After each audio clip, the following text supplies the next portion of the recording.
Assalamualaikum warahmatullahi wabarakatuh dan selamat sore. Kami dari kelompok 5 akan mempresentasikan hasil kerja kelompok kami yaitu tentang CLD, SFD, dan juga skenario tentang mitigasi bencana tsunami. Sebelum itu, izinkan kami memperkenalkan diri masing-masing. Dari saya, perkenalkan nama saya Nisma dengan NIM F521230111. Dilanjutkan oleh rekan saya. Perkenalkan, nama saya Nur Istikama dengan NIM F521230005.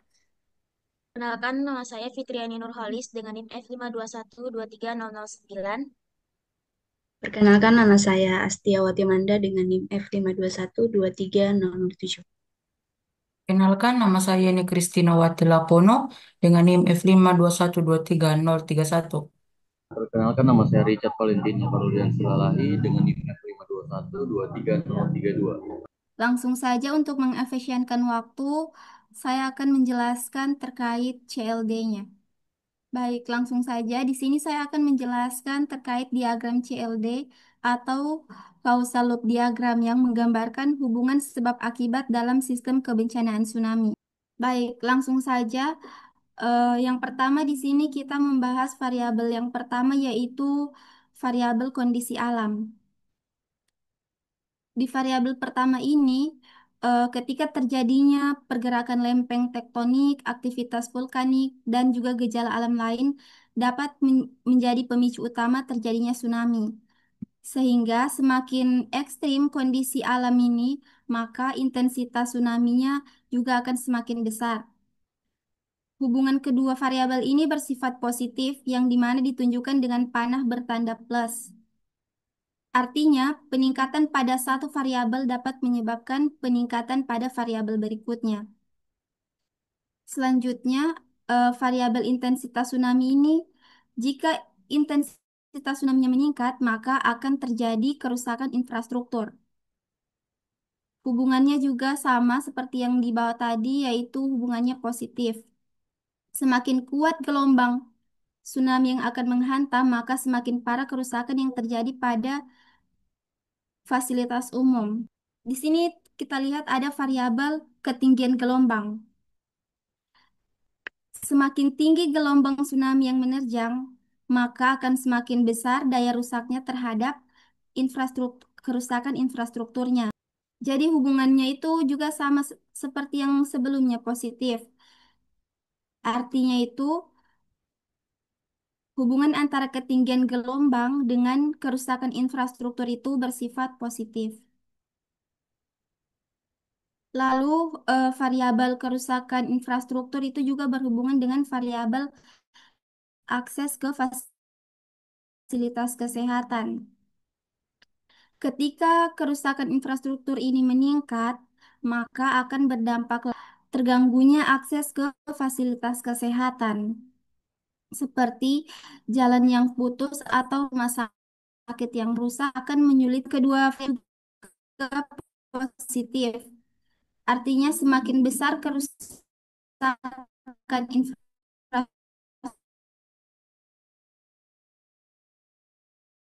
infrastruktur, maka akan semakin sulit akses ke fasilitas kesehatan. Aksesnya variabel terganggunya akses ke fasilitas kesehatan, maka akan meningkatkan jumlah korban jiwa. Ketika korban jiwanya tidak bisa segera ditolong, maka resiko kematiannya itu akan meningkat. Resiko kematiannya akan meningkat.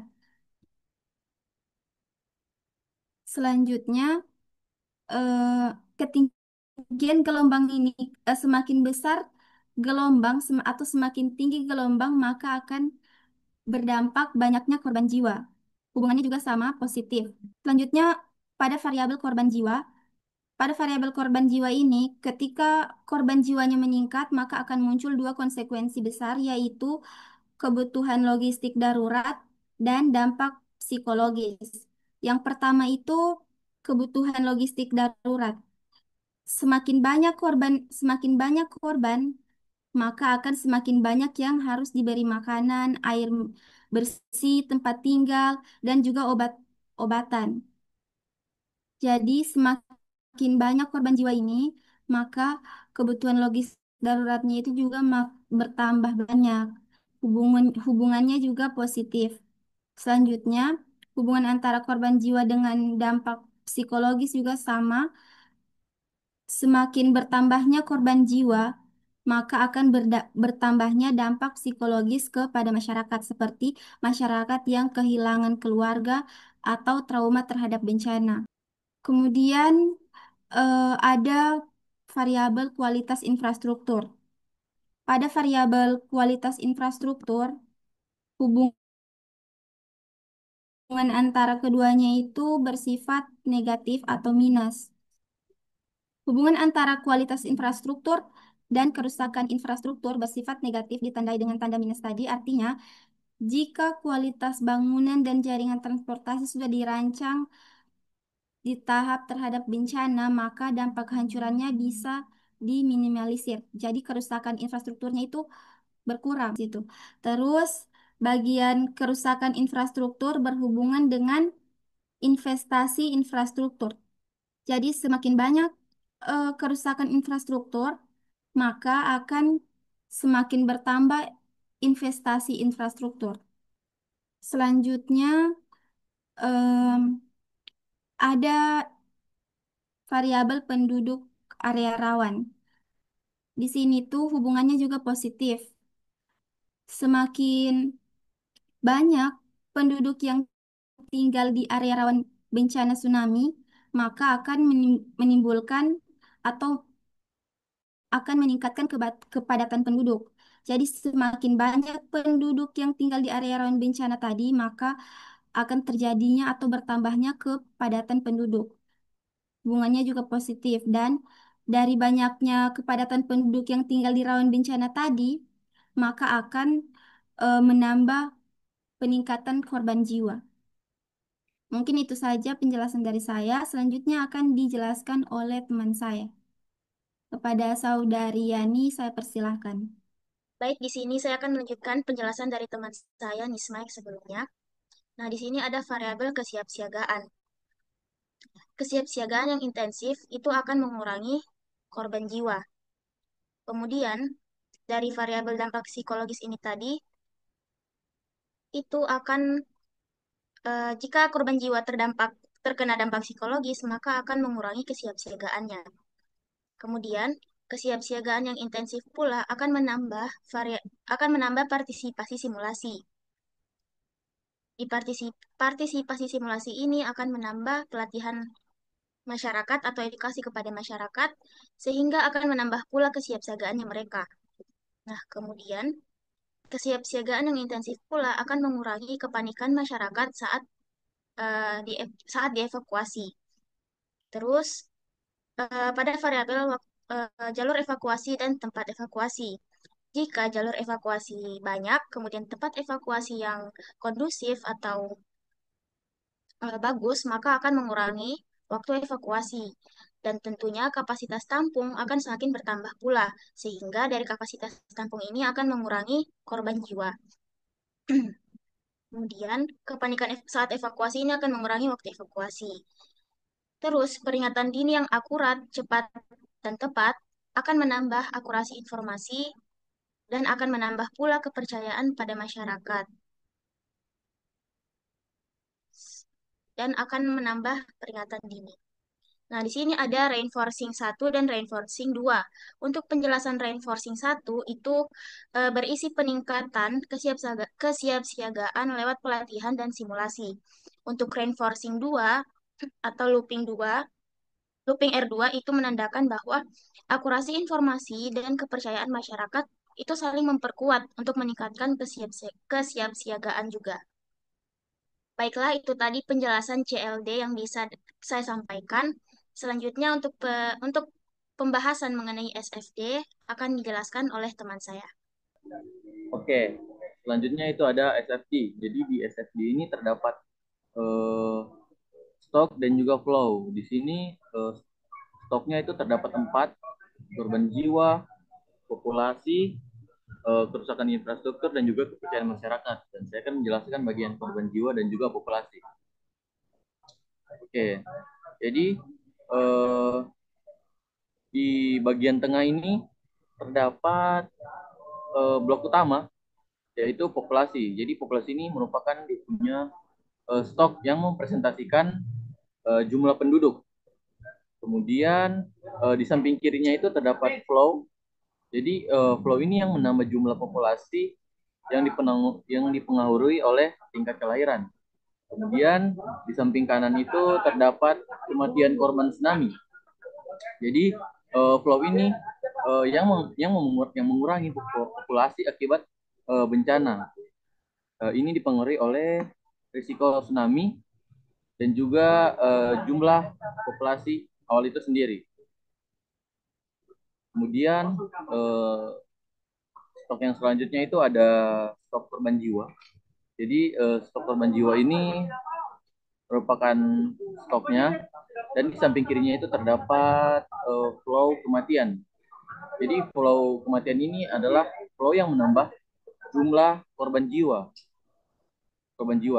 tapi yang dipengaruhi oleh ketinggian gelombang itu sendiri. Jadi tinggi gelombang ini yang mungkin mengindikasikan tingkat keparahan suatu bencana ini. Kemudian di sebelah kanannya itu ada flow penanganan korban. Jadi flow penanganan korban ini dia flow yang mengurangi korban jiwa. Jadi dia mengindikasikan bahwa korban yang ditangani dengan baik mungkin bisa saja diselamatkan atau dipulihkan. Jadi laju penanganan ini dipengaruhi oleh tingkat penanganan. Di sini kita bisa melihat dia punya grafik. Jadi kurang lebih grafiknya seperti ini.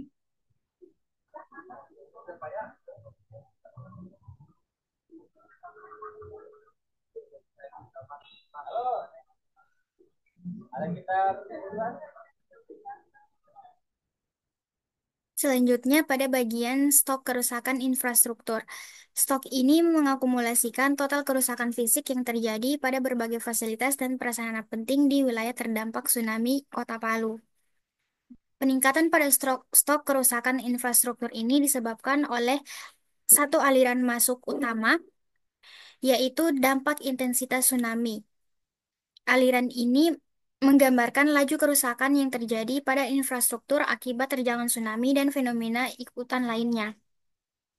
Besarnya aliran dampak intensitas tsunami ini sangat ditentukan oleh berbagai faktor yang mencerminkan kekuatan destruktif bencana tersebut pada variabel seperti ketinggian gelombang. Jadi dampak intensitas tsunami ini juga berkaitan dengan ketinggian gelombang,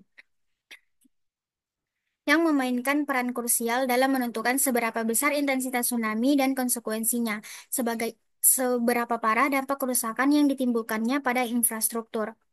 Di sisi lain, stok kerusakan infrastruktur ini dapat berkurang. Proses pengurangan ini digambarkan melalui aliran keluar yang dinamakan perbaikan infrastruktur. Aliran ini merepresentasikan laju upaya rehabilitas dan rekonstruksi infrastruktur yang rusak. Semakin tinggi laju perbaikan, maka stok kerusakan infrastruktur akan semakin cepat menurun, yang berarti kondisi infrastruktur berangsur pulih. Efektivitas dan kecepatan dari aliran perbaikan infrastruktur ini dipengaruhi oleh beberapa faktor penting. Yang pertama adalah investasi infrastruktur. Besarnya dana dan sumber daya yang dialokasikan untuk program pemulihan akan secara langsung menentukan kapasitas dan skala upaya perbaikan. Semakin besar investasi, maka laju perbaikan dapat ditingkatkan. Faktor kedua yang mempengaruhi yaitu tingkat perbaikan. Variabel ini mencerminkan efisiensi dan kapasitas teknis dalam pelaksanaan proses rekonstruksi, termasuk ketersediaan tenaga ahli, material teknologi yang digunakan, serta koordinasi antara lembaga yang terlibat dalam upaya pemulihan pasca bencana di Palu. Selanjutnya, bagian stok kepercayaan masyarakat menggambarkan tingkat keyakinan dan rasa percaya yang dimiliki oleh masyarakat terhadap berbagai pihak. Ada beberapa faktor utama yang mempengaruhi tingkat kepercayaan masyarakat. Yang pertama adalah informasi akurat. Ketersediaan dan penyebaran informasi yang benar, transparan, dan tepat waktu akan berkontribusi positif dalam membangun dan memelihara kepercayaan. Faktor kedua yang sangat berpengaruh adalah rasa trauma. Pengalaman traumatik akibat bencana berpotensi menurunkan tingkat kepercayaan. Kepercayaan masyarakat tidak hanya dipengaruhi tetapi juga mempengaruhi variabel lain. Terlihat ada panah dari kepercayaan masyarakat menuju efektivitas evakuasi. Ini mengindikasikan bahwa tingkat kepercayaan masyarakat terhadap pihak berwenang atau sistem peringatan dini dapat secara signifikan mempengaruhi seberapa efektif proses evakuasi berjalan. Pada variabel rasa trauma dipengaruhi oleh beberapa hal. Panah dari stok korban menuju rasa trauma menunjukkan bahwa semakin tinggi jumlah korban jiwa akibat bencana, maka akan semakin besar pula rasa trauma yang dialami oleh masyarakat secara kolektif. Rasa trauma juga dipengaruhi oleh variabel kesiapsiagaan. Mana dari kesiapsiagaan menuju stok rasa trauma mengisyaratkan bahwa tingkat kesiapsiagaan masyarakat dan sistem sebelum bencana terjadi dapat memitigasi besarnya trauma yang dirasakan. Kesiapsiagaan yang baik dapat mengurangi ketidakpastian, meningkatkan rasa aman, dan mempercepat respon awal yang semuanya dapat membantu menekan tingkat trauma. Besarnya rasa trauma ini juga dimodulasi oleh variabel koefisien trauma yang bisa merepresentasikan faktor-faktor internal maupun eksternal yang memperkuat atau memperlemah dampak psikologis bencana pada masyarakat. Selanjutnya kita akan melihat grafik dari dua stok ini. Nah, ini adalah bentuk grafik dari stok kerusakan infrastruktur dan kepercayaan masyarakat.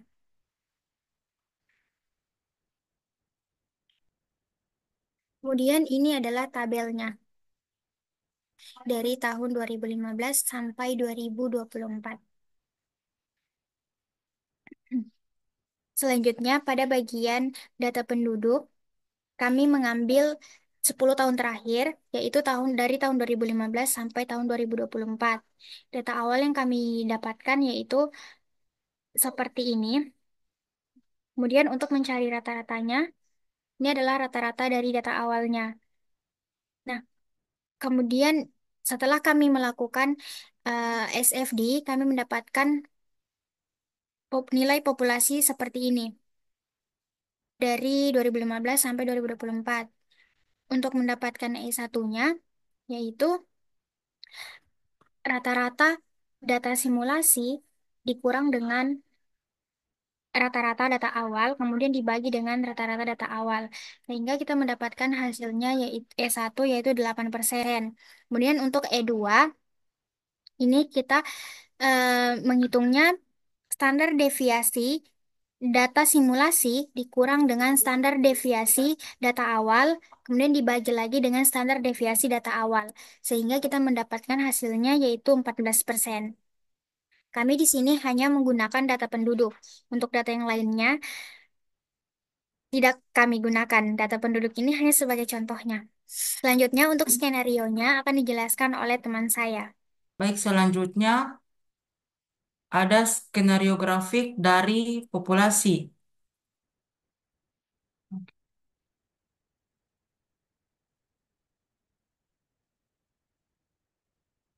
Bisa dilihat di sini adalah gambar dari grafik populasi mulai dari data awal, skenario 1, skenario 2, dan skenario 3. Dan selanjutnya ada tabel dari populasi ini. Bisa dilihat di layar.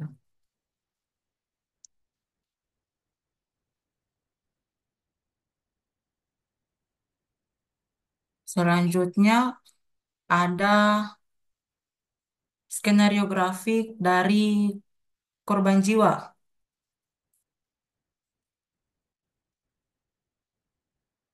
Bisa dilihat di sini juga ada data awal, skenario 1, skenario 2, dan skenario 3 dari grafik korban jiwa.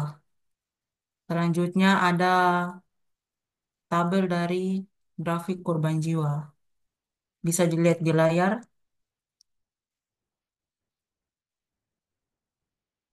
Oke, dah.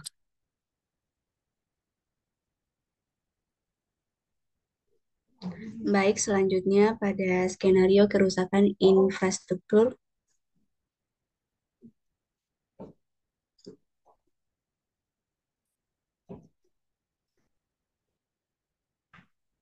Nah, di sini kita bisa lihat grafik dari kerusakan infrastruktur pada data awal, skenario 1, skenario 2, dan skenario 3. Kemudian selanjutnya kita lihat pada tabelnya. Di sini ada 4 tabel dari kerusakan infrastrukturnya. Baik, selanjutnya pada grafik kepercayaan masyarakat.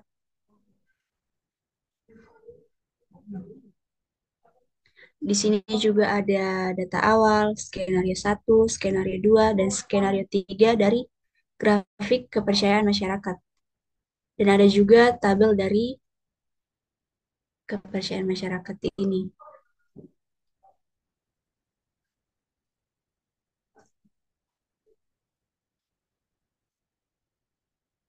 Oke, baik. Itu saja skenario dari 4 grafik yang telah kami lakukan. Kuserahkan kepada moderator. Baik, mungkin itu saja penjelasan dari kelompok kami. Kurang dan lebihnya kami mohon maaf. Wabillahi taufiq walhidayah. Wassalamualaikum warahmatullahi wabarakatuh dan selamat sore.